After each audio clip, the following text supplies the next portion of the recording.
हाँ जी नमस्कार। आरपीएससी के पसंदीदा 5 प्रश्नों की डोज हर बच्चे को रोज में आपका स्वागत है। मैं हेम सिंह गुजर आपके लिए आरपीएससी के पसंदीदा 5 प्रश्नों की डोज लेकर आया हूं, जो निश्चित रूप से आपके बहुत बहुत बहुत ज्यादा उपयोगी साबित होंगे। इसलिए अपनी कलम उठाइए और 5 क्वेश्चन नोट कीजिए, अपनी आदत बना लीजिए, क्योंकि संस्कृत में कहा जाता ना, अभ्यासेन धृता विद्या नैक जन्मनस्य सुखा वहा, अर्थात अभ्यास से प्राप्त की हुई विद्या एक नहीं अनेक जन्मों तक सुख देने वाली होती है। आज का पहला प्रश्न, लाल रक्त कशेरुकाओं या लाल रक्त कोशिकाओं का हमारे शरीर में मुख्य कार्य क्या है?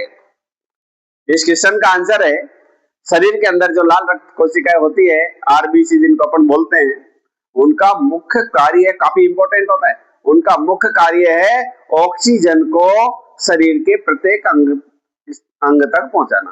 अर्थात लाल रक्त कोशिकाएं क्या करती है, फेफड़ों के पास में आती है, फेफड़ों के यहाँ से ये ऑक्सीजन को ग्रहण करती है हीमोग्लोबिन की सहायता से और इसे पूरे शरीर में पहुंचाती है। वहां से ये उत्तकों के माध्यम से कार्बन डाइऑक्साइड गैस को लेकर के आती है और वापस फेफड़ों तक पहुंचाती है। ये शानदार प्रक्रिया लाल रक्त कोशिकाओं के द्वारा की जाती है। हाँ जी, आज का दूसरा और काफी इंपॉर्टेंट प्रश्न, चांद बावड़ी कहाँ स्थित है? बार बार ये प्रश्न पूछा जाता है और पूछा भी क्यों नहीं जाएगा, क्योंकि चांद बावड़ी है ही इतनी महत्वपूर्ण। सबसे पहले इसका निर्माण निकुंभ शासक चांद ने इसका निर्माण 9वीं शताब्दी में करवाया था।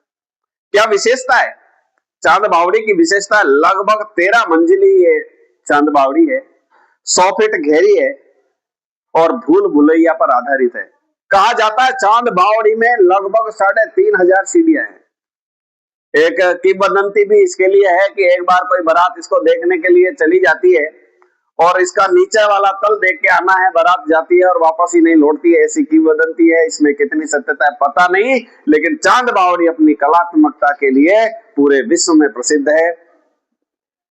आज का तीसरा प्रश्न, दिल्ली सल्तनत के किस सुल्तान के समय गोविंद राज ने स्वयं को रणथंभौर में स्थापित किया था?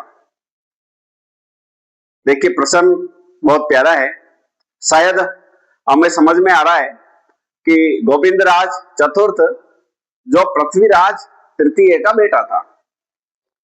जब तराइन के दूसरे युद्ध के बाद में मोहम्मद गौरी ने अजमेर को जीत लिया जाता है और कुतुबुद्दीन ऐबक को वो यहाँ का प्रशासक दिल्ली का बना करके जाता है, उसके पश्चात गोविंद राज ने कुतुबुद्दीन की अधीनता स्वीकार की और इस कुतुबुद्दीन ने ही रणथंभौर जो सवाई माधोपुर में स्थित है, उस रणथंभौर का प्रशासक गोविंद राज को बनाया था।